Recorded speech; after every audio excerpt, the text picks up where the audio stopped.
Shalom saudara, saya bersyukur kepada Tuhan karena diberikan kesempatan untuk menyampaikan firman Tuhan bagi channel YouTube Kerjasama 3 Sinode. Dan hari ini saya akan menyampaikan firman Tuhan yang saya beri judul, Adakah Berhala di Kebaktian Kita? Sebelumnya mari kita berdoa sejenak. Tuhan, kami bersyukur karena Tuhan berkarya di tengah-tengah bumi Indonesia lewat gereja-Mu ya Tuhan, gereja-gereja yang ada di seluruh Indonesia ini. Dan kalau kami Sinode GP Kris, GPMII, dan GKKA bisa bekerja sama, meneruskan perjuangan pelayanan, menyampaikan firman Tuhan di negeri ini, biar Tuhan memberkati.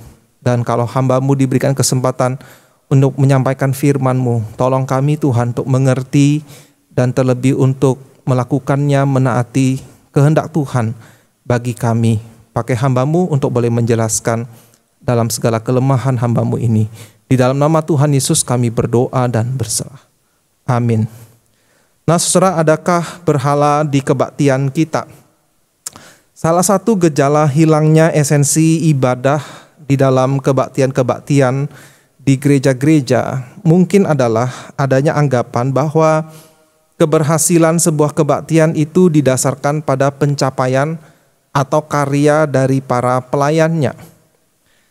Mungkin di dalam anggapan yang umum, beban yang paling berat untuk menyukseskan sebuah kebaktian ada di pundak pemimpin pujian, kalau tidak di pundak pengkhotbah pada hari itu. Dan mungkin dalam anggapan ini, pemusik juga mendapatkan beban yang kedua beratnya. Dan pada masa kini, gereja juga sangat perhatian kepada masalah tata suara, tata cahaya, bahkan dekorasi ruangan. Harapan dengan keterampilan atau dengan fasilitas yang baik bisa membawa jemaat menikmati ibadah berbakti kepada Tuhan. Nah saudara, semuanya hal itu memang baik kalau kita lakukan dengan motivasi yang benar tanpa melupakan satu hal ini yang akan saya bahas. Dan tanpa satu hal ini yang akan saya jelaskan, semuanya itu bisa menjadi berhala. Mungkin sudah bila kita tidak ekstra hati-hati. Semuanya itu bisa menjadi keliru atau bahkan menghujat Tuhan Yesus apabila kita melakukan semuanya ini dengan motivasi agar lewat semua usaha kita itu, kita bisa membawa jemaat menghadap hadirat Tuhan atau menciptakan atmosfer hadirat Allah. Seolah-olah kalau kita gagal melakukannya atau tidak sesuai dengan target kita, capaian kita, maka kebaktian hari itu kita anggap gagal atau kacau. Nah saudara, sekali lagi, meskipun semua hal yang saya sebutkan tadi, memimpin pujian, khotbah, tata suara, tata cahaya, itu memang harus mendapat perhatian serius dari gereja. Tetapi ada satu hal penting yang tidak boleh kita lupakan. Apa itu? Yaitu bukan tanggung jawab para pelayan ibadah untuk membawa jemaat bertemu dengan Allah. Sebab hal itu, tanggung jawab itu membawa jemaat menghadap kehadirat Allah sudah dilakukan dengan sempurna oleh Yesus Kristus. Dan sebenarnya hanya Dialah yang bisa melakukannya. Ibrani 9 ayat 11 dan 12 demikian firman Tuhan. Tetapi Kristus telah datang sebagai imam besar untuk hal-hal yang baik yang akan datang. Ia telah melintasi kemah yang lebih besar dan yang lebih sempurna, yang bukan dibuat oleh tangan manusia, artinya yang tidak termasuk ciptaan ini. Dan ia telah masuk satu kali untuk selama-lamanya ke dalam tempat yang kudus, bukan dengan membawa darah domba jantan atau darah anak lembu, tetapi dengan membawa darahnya sendiri. Dan dengan itu ia telah mendapat kelepasan yang kekal. Dari ayat ini dijelaskan bahwa Yesus telah menuntaskan tugas imam besar untuk memungkinkan umat, yaitu orang yang beriman, datang menghadap Allah di bait suci dengan cara membawa darahnya sendiri. Dan ia sebagai imam besar yang sempurna menuntaskan penghapusan dosa sekali untuk selama-lamanya. Dan ini pun Yesus lakukan bukan di bait suci duniawi, ya, di Yerusalem, bukan buatan manusia. Melainkan dikatakan kemah yang lebih besar, lebih sempurna, yang bukan dibuat oleh tangan manusia. Artinya tidak termasuk ciptaan ini. Jadi bait suci rohani. Dan sebagai hasilnya, hasil karya Yesus ini dinyatakan misalnya di pasal 10 ayat 19 hingga 22. Demikian firman Tuhan. Jadi saudara, oleh darah Yesus kita sekarang penuh keberanian dapat masuk ke dalam tempat kudus. Karena ia telah membuka jalan yang baru dan yang hidup bagi kita melalui tabir, yaitu dirinya sendiri. Dan kita mempunyai seorang imam besar sebagai kepala rumah Allah. Karena itu marilah kita menghadap Allah dengan hati yang tulus ikhlas dan keyakinan iman yang teguh. Oleh karena hati kita telah dibersihkan dari hati nurani yang jahat, dan tubuh kita telah dibasuh dengan air yang murni. Kita perhatikan juga teks lain yang menggambarkan dampak dari karya Yesus Kristus. Misalnya Matius 18 ayat 20. Sebab di mana 2 atau 3 orang berkumpul dalam namaku, di situ aku ada di tengah-tengah mereka. Jadi kalau kita membayangkan apakah 2-3 orang ini harus bisa bernyanyi baru Yesus hadir di tengah mereka?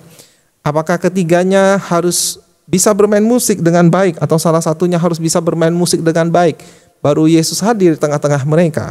Sekali lagi jawabannya tentu tidak. Dan lagi saudara, Markus 15 ayat 38. Ketika itu, yaitu ketika Yesus mati di kayu salib, menuntaskan penebusan dosa itu, tabir bait suci terbelah 2 dari atas sampai ke bawah. Jadi Yesus telah menuntaskan, ya, telah menyelesaikan pembatas antara manusia dengan Allah, yaitu dosa, ya, sehingga sekarang kita bisa menghadap Allah dengan tabir, yaitu dirinya sendiri. Jadi saudara, dalam pengertian ini, setiap kali kita kebaktian, memang kita menghadap hadirat Allah, atau kita bisa katakan ruang kudus Allah. Asalkan kita berkumpul di dalam nama Yesus, artinya di dalam pengakuan akan Injil Yesus Kristus, mengakui kita adalah umat yang ditebus oleh Dia. Allah melayakkan kita melalui Yesus Kristus untuk menghadap hadirat-Nya, sebab Yesus sudah menebus dosa kita. Jadi tidak boleh kita menganggap di dalam pelayanan kita harus kembali memasuki ruangan itu, apalagi dengan karya kita. Karena Yesus sudah melakukannya bagi kita. Itulah sebabnya mengapa penulis surat Ibrani mendorong kita untuk mendekat kepada Allah dengan keyakinan iman, keyakinan penuh. Karena kita sudah berada di ruang kudus melalui kesatuan kita dengan Yesus Kristus. Di dalam Yesus kita selalu berada di ruangan kudus Allah. Dan kita didorong untuk selalu mendekat kepadanya. Jadi pertanyaannya menjadi bagaimana kita mendekat kepada Allah melalui kebaktian. Penulis Ibrani mendorong kita menaruh iman pada karya Yesus Kristus yang sudah sempurna, sudah selesai. Bukan mencoba meniru atau menambah-nambahkan sesuatu. Pada dasarnya mendekat kepada Allah berarti percaya kepada Injil itu. Dan diri kita menyesuaikan diri pada hasil keselamatan itu. Yang kita kenal dengan istilah proses pengudusan. Hidup kita semakin berkenan kepada Tuhan, ya. Kita menyesuaikan diri pada hasil keselamatan itu. Selain itu kita juga punya tugas imamat untuk mengingatkan umat Allah apa yang telah Allah lakukan dan apa yang Allah firmankan. Tetapi bukan tugas kita membawa jemaat menghadap hadirat Allah. Yesuslah yang melakukannya bagi kita. Kalau begitu, apakah tugas pelayan kebaktian dalam ibadah? Inilah tugas penata layanan, ya, kurang lebih. Mengingatkan dan mengajarkan jemaat akan apa yang Allah perbuat dan apa yang Allah firmankan, apa yang menjadi kehendak Tuhan bagi kita sebagai umatnya hari ini. Menyatakan kembali dasar keselamatan kita di dalam Yesus Kristus saja, yaitu solus Kristus, yang kita dapatkan hanya melalui iman, sola fide, sebab semuanya adalah hanya karena anugerah, sola gratia. Dengan kata lain, tugas pemimpin pujian, pemusik, pengkhotbah, menolong supaya pesan atau kata-kata atau lirik lagu rohani, firman yang diberitakan itu sampai kepada pikiran dan hati jemaat. Sekali lagi, bukan membawa mereka ke hadirat Allah. Hal itu bisa kita capai, bisa jadi saudara, secara musikal indah, ya, karena keterampilan para pelayan musik hari itu, para pelayan pemimpin pujiannya. Tetapi bisa juga kita capai dengan secara musikal sederhana. Yang penting tujuannya tercapai, yakni berbakti kepada Allah. Karena kita menghadap Allah itu dilakukan, didasarkan pada pengorbanan Yesus Kristus. Saya khawatir saudara bila banyak orang Kristen yang gagal paham, akhirnya jatuh pada penyembahan berhala di dalam kebaktian.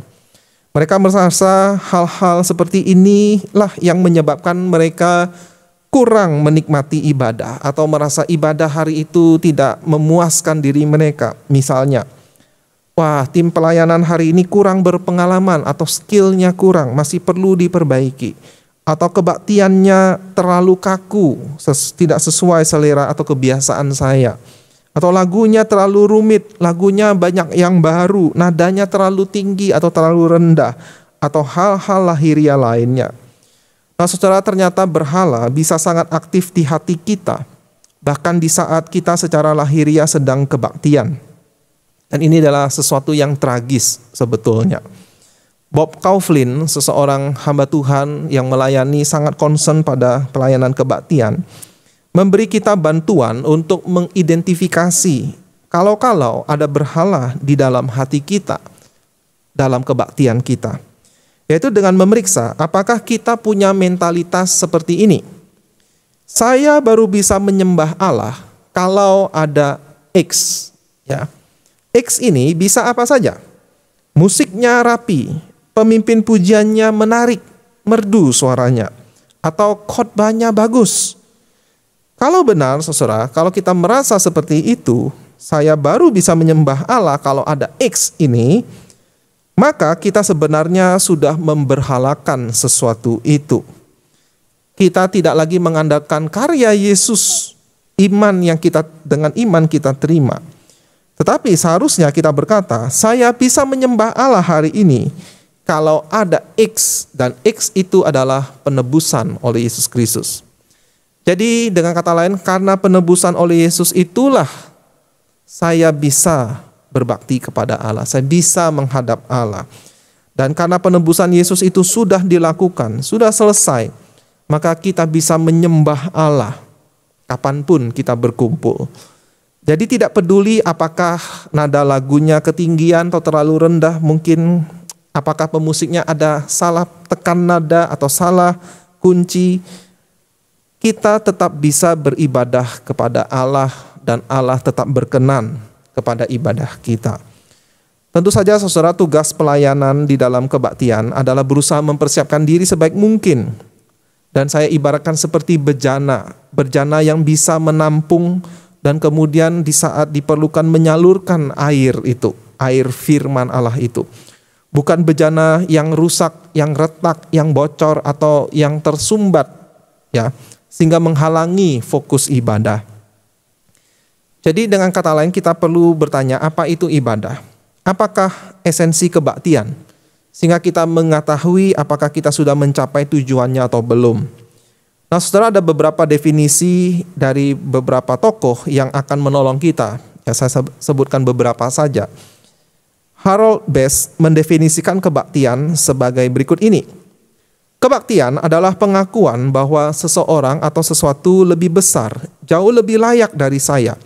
Dan karena itu harus ditaati, disegani, dan dikagumi.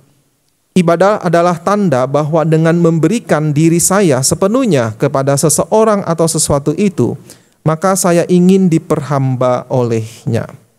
Tentu saja dalam konteks Kristen yang dia maksud yang lebih besar itu adalah Allah. Bisa kita bayangkan atau kita bandingkan dengan orang dari agama lain misalnya saudara. Dalam kebaktian atau misalnya ibadah mereka menunjukkan ada sesuatu yang lebih besar dari dirinya. Dan bagaimana mereka menundukkan diri pada yang mereka anggap lebih besar itu. Nah, dalam konteks Kristen, kebaktian adalah sebuah pengakuan Allah lebih besar. Karena itu dia patut disegani, ditaati, dan dikagumi. Saya ingin diperhamba olehnya, dan harusnya inilah yang menjadi tolok ukur kita setiap kali kita mengadakan kebaktian. Bagaimana respons pelayan hari itu? Bagaimana respons jemaat, sikap hatinya?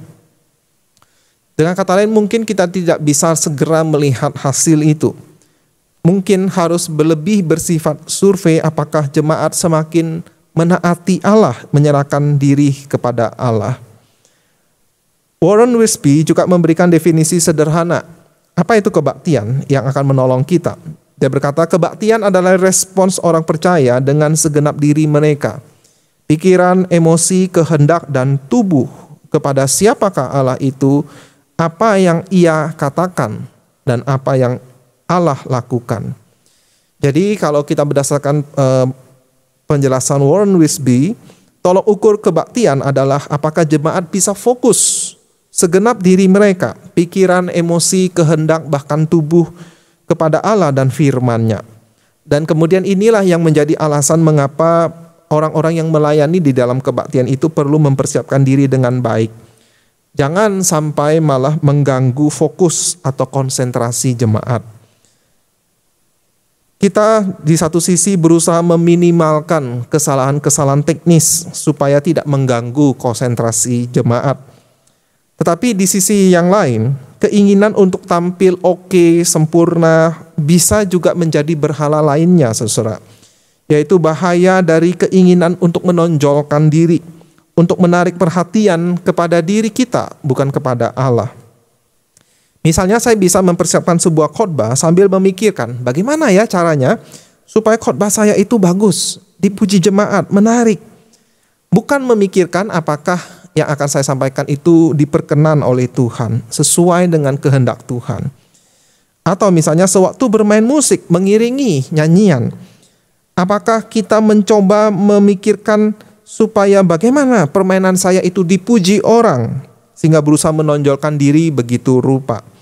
Nah, saudara, kreativitas dalam kebaktian itu kalau dipakai dengan baik, dipelajari dengan baik, itu bisa membantu mengekspresikan kebenaran firman, baik itu dalam nyanyian, lagu, khotbah, dalam doa bahkan, dengan cara yang fresh, ya, segar, yang memperluas sudut pandang kita, iman kita kepada Tuhan.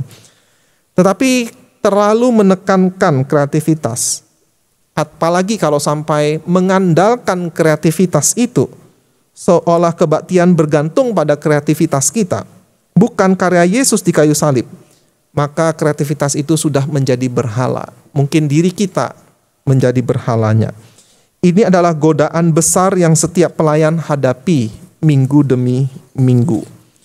Jadi saudara-saudara, sewaktu kita berdiri di depan jemaat, memimpin dalam pujian, membaca kitab suci atau berdoa, berkhotbah, goal kita bukan untuk membawa mereka ke hadirat Tuhan, tetapi menolong mereka mengingat dan merayakan apa yang telah Kristus sediakan bagi mereka melalui karyanya, ya, dari pelayanannya, kehidupannya, pengajarannya, kematiannya, dan kebangkitannya.